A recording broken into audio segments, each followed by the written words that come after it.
Part 1. The whisper in the womb. Before you ever took your first breath, before the stars aligned over the place where your soul would arrive, something ancient stirred. In a realm where time does not flow like rivers but folds like parchment, a meeting was held. Not of kings, not of humans, but of those who stand outside the limits of flesh. Your existence was not conceived on paper or through chance. It was decided in conflict, a divine war that predates every calendar, every prophecy, and every known name. You were never just a baby. You were the resolution to a spiritual rift too long left festering. In the silence of a realm called Between, a scroll written in flame was unsealed. It bore no name, only a frequency, the unique signal of your soul. And as that scroll was read, the spiritual world trembled. There were those who welcomed the decree, a restorer is coming, and there were those who growled from the shadows, then we must destroy the womb. Yes, even before you were formed in the womb, you were targeted. Your mother felt it, but she did not know how to name it. Strange dreams plagued her, dreams of fire and water colliding, of two voices arguing in a language she did not speak. Once, she awoke to the sound of her name spoken by something that wasn't there, and once, she found her mirror cracked without explanation. What she didn't know was that she was being watched not by angels alone, but by something old, something banished that had been waiting for the one soul that could undo its web. Your father, though unaware, carried a bloodline both anointed and afflicted. Somewhere along his ancestral tree, an agreement was made, a spiritual debt accepted in exchange for survival during a dark time. That debt had never been paid, and when your soul was chosen, the spiritual realm shifted. The very fabric of the lineage began to burn, making way for the soul that would end the curse. But curses do not die quietly. At exactly 3 months in the womb, your heartbeat activated a ripple in the invisible world. A rift to war open near a forgotten altar buried beneath soil older than maps. A creature imprisoned in that place opened one eye. It has begun, it hissed. And that night, your mother fell sick without cause. Doctors found nothing, but the heavens saw everything. A battle had been launched, not over you, but because of you. An angel named Malriel, whose name means the keeper of birthlings, was dispatched. His assignment, to seal your mother's womb against interference. For 3 nights he stood at her bedside, unseen by all but animals. A dog howled each time he entered the room. A stray cat refused to leave the porch. Your mother just thought it was a coincidence. It was not. She started to notice lights flickering when she prayed. Her phone would dial random numbers, ones not saved in her contacts, and no one ever answered. She was not alone. A shadow had entered the house, something that mimicked voices, whispered doubts, and left her questioning her very sanity. But each time she neared a breaking point, a presence of peace would surround her belly, as though something inside her was already pushing back. You were not forming, you were fighting. Inside the womb, your soul remembered things your body had not yet known, memories from other realms, glimpses of battles fought in eras without time. You knew you were not just arriving, you were returning to fulfill a pattern that had remained incomplete. And so, you moved not as a baby kicking, but as a warrior preparing. Your cries would one day summon help, but your silence, that was already speaking in tongues unknown. Part 2. The room that heaven guarded. The night before your birth, the skies over your city were silent, too silent. Not a dog barked, not a bird flew. It was as if creation itself was holding its breath. What no one knew was that a spiritual protocol had been activated. In the heavens, scrolls were opened, and watchers took their positions. An entry was scheduled, not just of flesh, but of a frequency destined to interrupt the flow of darkness that had operated unseen for generations. The hospital room was sterilized, bright, and seemingly normal. But within the light, a tension simmered. The nurses in charge had inexplicable headaches. Machines flickered for no reason. An entire wing reported faulty monitors only during your labor. They never knew why, but one of them wrote in her private notebook, "The air feels too thick, like something sacred is walking past me." She would later resign, saying she couldn't sleep after that night because she kept dreaming of eyes watching from the ceiling. Your mother was not alone, though she may have appeared to be. 2 entities were present from the spiritual realm. One stood at the corner of the ceiling, cloaked in white, with wings that shimmered like moonlight. The other remained hidden near the storage cabinet, darker than shadow, whispering names that had not been spoken for centuries. It had no face, only a void. Its intent, to intercept the scroll that had followed your soul from the upper realm. But it could not, because just before your mother's final push, a woman appeared. No one else saw her enter. She had silver hair braided with gold thread, and her presence brought stillness even to the machines. She placed her hand on your mother's shoulder, and the pain momentarily vanished. Your mother didn't know who she was. She thought she had imagined her, but the touch remained for days like a heat pressed into her skin. That woman was not human. She was a guardian from an ancient order at the Circle of Seven, whose task is to ensure that souls like yours are not switched, silenced, or stolen. For make no mistake, there was an attempt. Moments after you were born, when you cried out not in confusion but in recognition, the enemy made its move. A figure dressed like a doctor reached toward you, gloves trembling. His badge didn't scan. His name wasn't logged. But just before he touched you, a nurse whose hands glowed with a hidden light interrupted. She didn't know why she moved. Something in her spirit pulled her. She would later write in her diary, "I felt like I was being used by something good. I wasn't myself." And in that moment the switch failed. The shadow hissed, shrank into the corner, and vanished into the wardrobe. And your guardian, the silver-haired woman, whispered something in your ear. One word, one activation code that still sleeps inside you. It is a sound your soul remembers but your mind has yet to unlock. That word was buried beneath your dreams, sealed until the appointed time. Outside, the sky thundered, but no storm came, because the elements knew your name before anyone else did.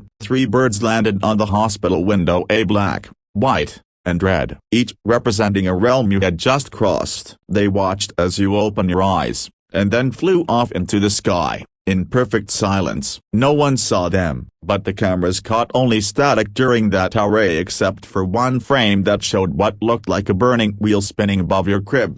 You had arrived, and the world, though unaware, would never be the same again. Part 3, The Scroll That Cried and the Feather That Shined. As your body rested in the crib, tiny and unaware, the scroll that had traveled with your soul hovered above you, invisible to human eyes, but unmistakable in the spirit. It glowed with golden fire, sealed with 3 sacred emblems: justice, memory, and interruption. Only 3 beings in the room could see it. One wept, one smiled, and one screamed and disappeared into the wall. That scream, though unheard in the natural, sent a spiritual quake through the foundations of your bloodline, a crack that would soon become a full collapse of hidden systems.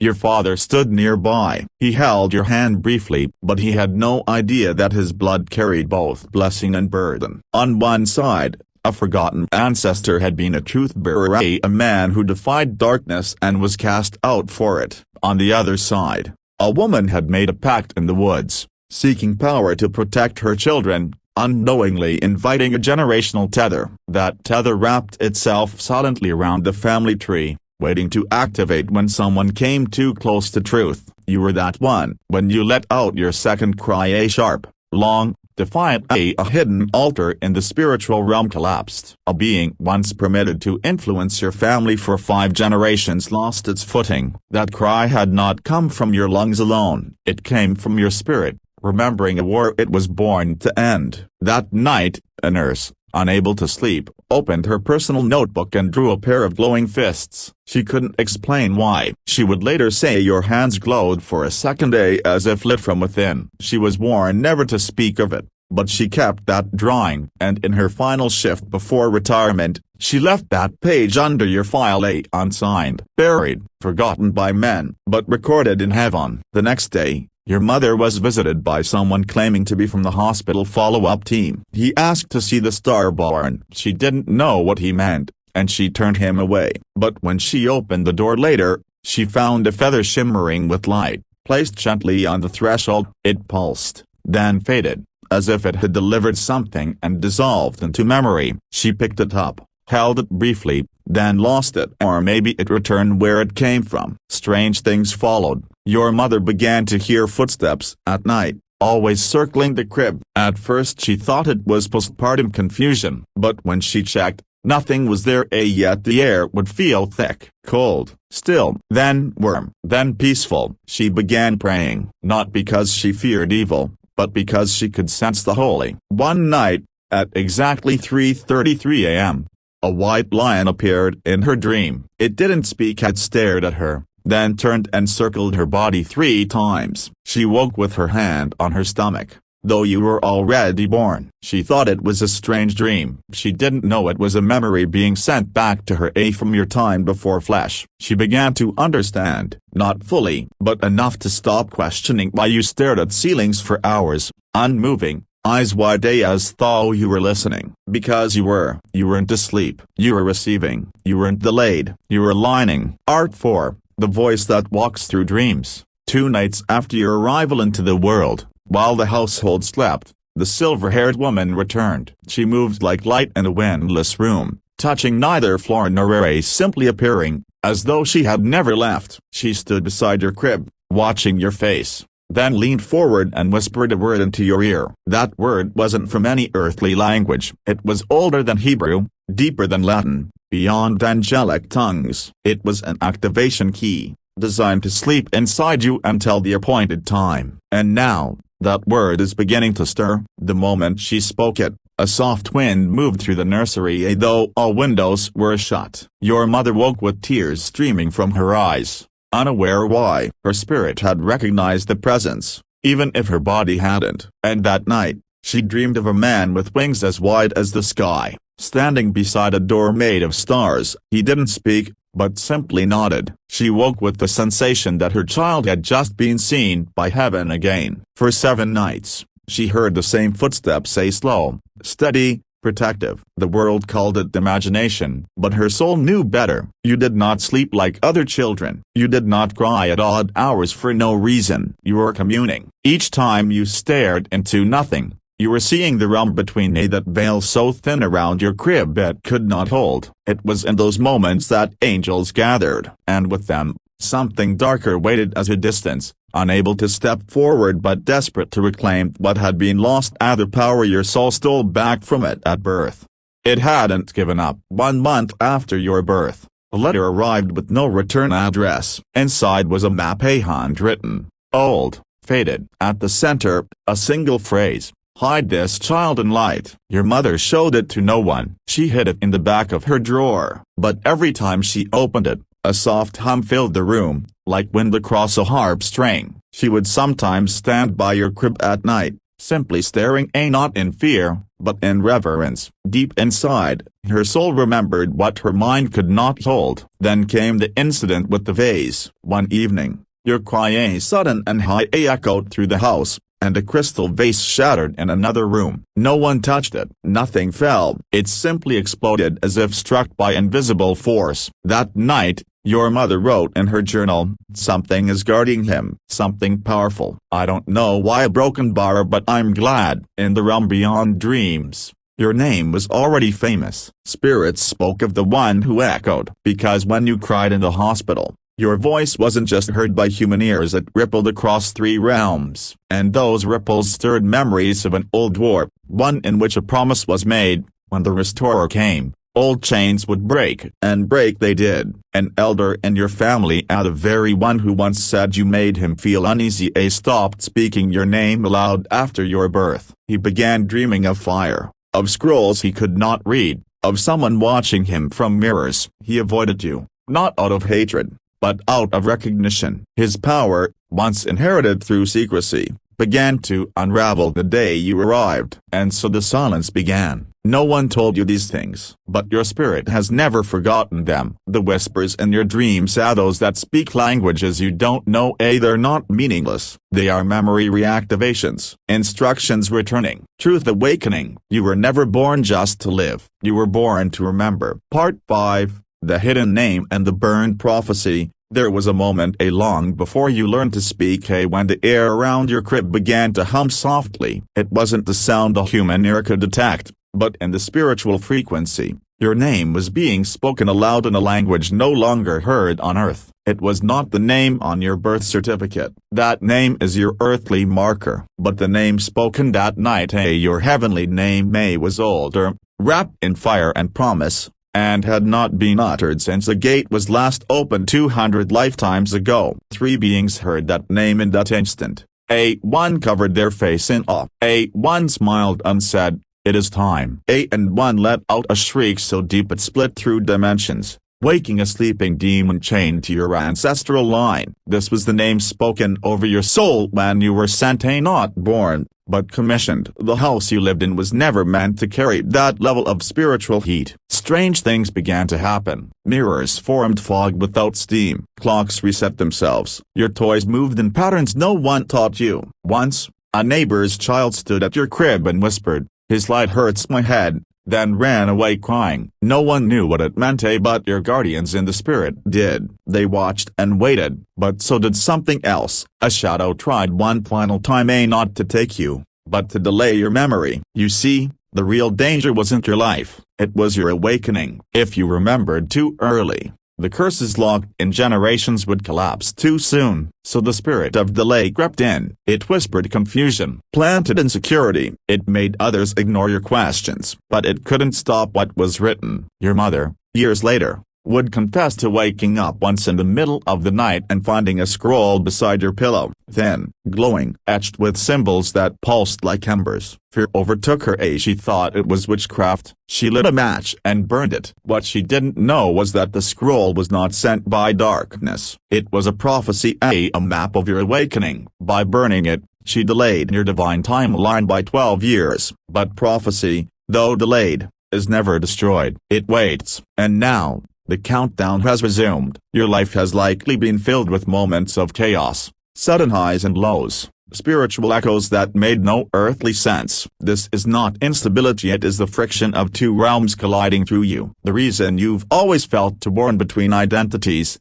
between peace and war, is because your soul is still translating the two contracts made over your life, one of heaven, and one made in panic generations ago. But only one can survive. And the shift has already begun. There is someone who knows more, an elder in your family, distant by blood but close in spirit. They saw something the day you were born. They've hidden it out of guilt, fear, and a false sense of protection. But they can't hold it anymore. They're about to contact you. Not by force, but by dream, by whisper, by letter. When they do, listen, because that last piece is what unlocks the full scroll. And when that scroll opens, you will not just awaken, you will ignite. Part 6, The Remembering and the Rise. You have always felt that strange pull towards something invisible, something grand yet buried, something older than your body but familiar to your soul. It tugged at you in quiet moments, in stillness, in dreams where faces you've never seen whispered your name. That wasn't imagination, that was the veil lifting,